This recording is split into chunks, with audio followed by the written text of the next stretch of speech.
ये राजनीति विज्ञान में हम अध्याय 6 नागरिकता के बारे में अध्ययन करेंगे। नागरिकता एक बहुत ही महत्वपूर्ण जो राजनीति सिद्धांत है उसका एक महत्वपूर्ण घटक है, क्योंकि हमारी पहचान हमारे देश से और हमारी नागरिकता से ही परिलक्षित होती है। विश्व में कहीं भी हम जाते हैं, हम भारतीय हैं, ये जापानी हैं, ये फ्रांसीसी हैं, तो इस प्रकार हमारी नागरिकता से ही हमारी पहचान होती है। तो नागरिकता का क्या अर्थ है? नागरिकता का अर्थ है कि हमें अपने कुछ पहले हम नागरिकता मिलेगी हमें, उसके बाद हम नागरिक बन जाते हैं। तो नागरिकता से ही नागरिक का क्या होता है? निर्माण होता है। तो ये एक नागरिकता एक क्षमता या कहना चाहिए कानून के द्वारा प्राप्त एक ऐसी स्थिति है जिसके कारण मानव को नागरिक, आर्थिक और राजनीतिक अधिकार प्राप्त होते हैं, और ये अधिकार प्राप्त होते हैं जिससे वह अपने कर्तव्यों का निर्वाह करता है, और नागरिकता के कारण ही व्यक्ति को नागरिक का स्तर प्राप्त होता है। तो विभिन्न विद्वानों ने अलग अलग इसको अपने विचारों के द्वारा व्यक्त किया है। जैसे शाह डेसमांड ने किया कि नागरिकता सिद्धांत न होकर क्या है? एक जीवन है। और गैटिल ने क्या किया? बताया कि नागरिकता किसी व्यक्ति की उस विशेष स्थिति का नाम है जिसके अंतर्गत व्यक्ति अपने राज्य की समान राजनीतिक अधिकारों का क्या कर सकता है? उपयोग कर सकता है और अपने कर्तव्यों का पालन कर सकता है। तो विभिन्न विद्वानों ने नागरिकता की विभिन्न परिभाषाएं दी। तो हम यदि कानूनी हैसियत से नागरिकता को व्यक्त करते हैं तो यह व्यक्तियों को उससे क्या मिलता है? समान अधिकार, कर्तव्य, स्वतंत्रता और बंधन तथा समान शक्तियां और जिम्मेदारियां मिलती हैं नागरिक होने के नाते। नागरिकता का अर्थ कुछ निष्ठा या कर्तव्यों का पालन करना भी होता है। कानूनी नागरिकता तो मिलती ही है, साथ में नागरिकता होने के नाते हमें कुछ महत्वपूर्ण कर्तव्यों का पालन भी करना पड़ता है। अब हम थोड़ा सा नागरिक के बारे में आपको बता दें कि नागरिक को यहाँ दो भागों में बांटा गया है, एक नागरिक और दूसरे विदेशी। नागरिक मतलब जो अपने देश के हैं उन्हें हम क्या बोल रहे हैं? नागरिक, और जो बाहर से आए हैं। अब नागरिक में भी आप देखोगे 4 श्रेणियां हैं। अल्पवयस्क व्यक्ति मतलब जिनको राजनीतिक अधिकार में मत देने का अधिकार नहीं है, मतलब एक निश्चित आयु वर्ग की से ये कम आयु के लोग रहते हैं अल्पवयस्क। तो हमारे भारत में जैसे 18 वर्ष से कम उम्र के व्यक्ति इस श्रेणी में आएंगे।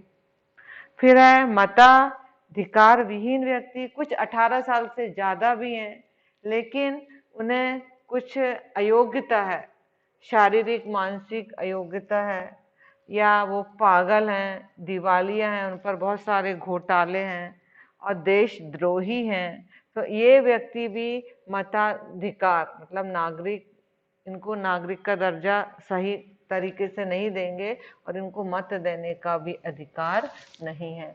तीसरा होते हैं कि मताधिकार प्राप्त वयस्क व्यक्ति, जिनको जो निश्चित आयु दी गई है उस आयु से यदि वो पार करते हैं तो वो कहलाते हैं मताधिकार, और इसकी आयु हर देश में अलग अलग निर्धारित की गई है।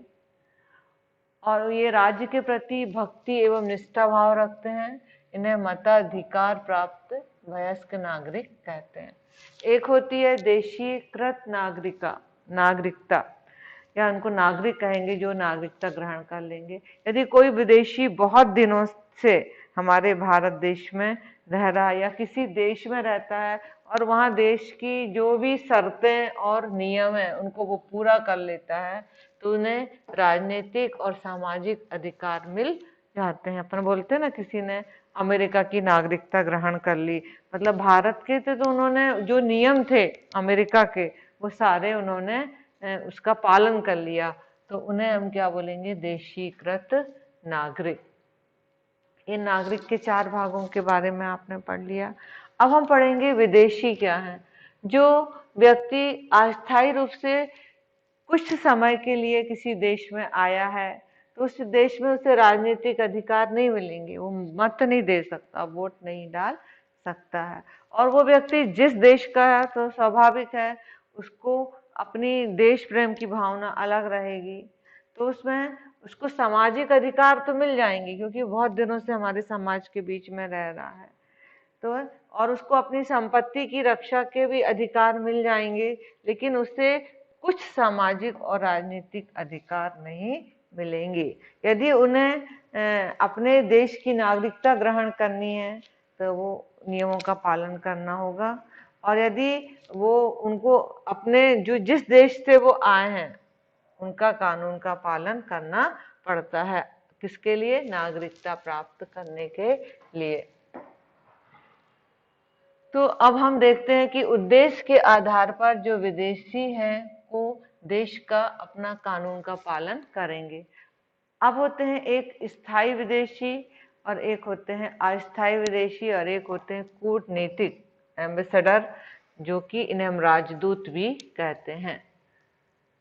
स्थायी मतलब अभी मैंने पूर्व में बताया कि जिस देश में नियमों का पालन करते हुए वो उस देश की नागरिकता ग्रहण कर जाते हैं और अपने देश को छोड़कर किसी भी विदेश में स्थायी रूप से रहना चाहते हैं तो वो उस देश की शर्तों को क्या करते हैं? पूरा, तो वो स्थायी हो जाते हैं। अस्थायी मतलब जो किसी कार्यवश थोड़े दिन के लिए, पढ़ाई के लिए, व्यापार के लिए, घूमने के लिए आए हैं या कोई कुछ उनका व्यावसायिक कार्य है उसके लिए आए हैं, तो वो कहलाते हैं अस्थायी विदेशी। और एक होते हैं राजदूत, ये तो एक राजनीतिक पद होता है राजदूत, और प्रत्येक देश में दूसरे देश के राजदूत होते हैं। जैसे अपने दिल्ली में, भारत देश में दिल्ली में विभिन्न देशों के राजदूतों के लिए उनको फ्लैट दिए गए हैं, उनके मकान बने हुए हैं, वो रहते हैं दूतालयों में रहते हैं। और इनमें राजदूत कार्यालय के कर्मचारी एवं अन्य सहयोगी भी सम्मिलित होते हैं और इन्हें सारी सुविधाएं और सब कुछ, इनको कुछ अधिकार भी दिए जाते हैं ताकि वो अच्छे से रह सके। तो ये था नागरिक और विदेशी के बारे में, हमने आपको बताया कि विदेशी शब्द का क्या अर्थ है। अब जो नागरिकता है उसकी विशेषताएं, ये 5 विशेषताएं बताई गई हैं।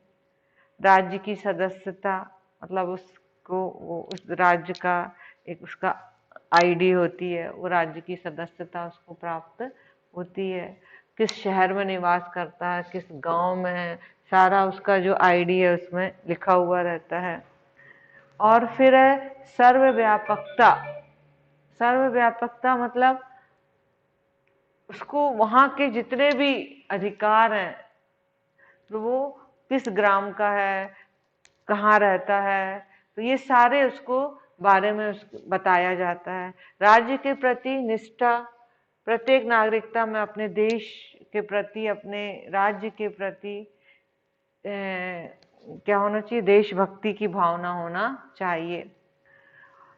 नागरिकता व्यक्ति को राज्य की तरफ से अधिकार भी देती है कि आप ये कार्य कर सकते हो, और नागरिकता व्यक्ति को कर्तव्य पालन के लिए भी क्या करती है? प्रेरित करती है, क्योंकि हम जिस देश में रहते हैं, जिस राज्य में रहते हैं, तो वहाँ के नियमों का हमें कर्तव्य पालन करना चाहिए। तो इस प्रकार हम देखते हैं कि नागरिकता बहुत ही महत्वपूर्ण है, और ये हम देखेंगे इसमें ये एक प्रश्न आ सकता है कि नागरिकों के कौन कौन से, जो नागरिकता है वो कितने प्रकार की होती है।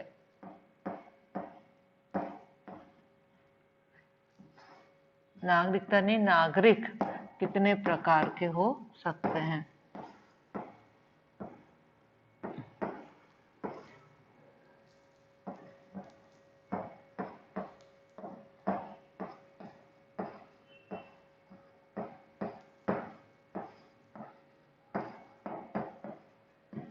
धन्यवाद।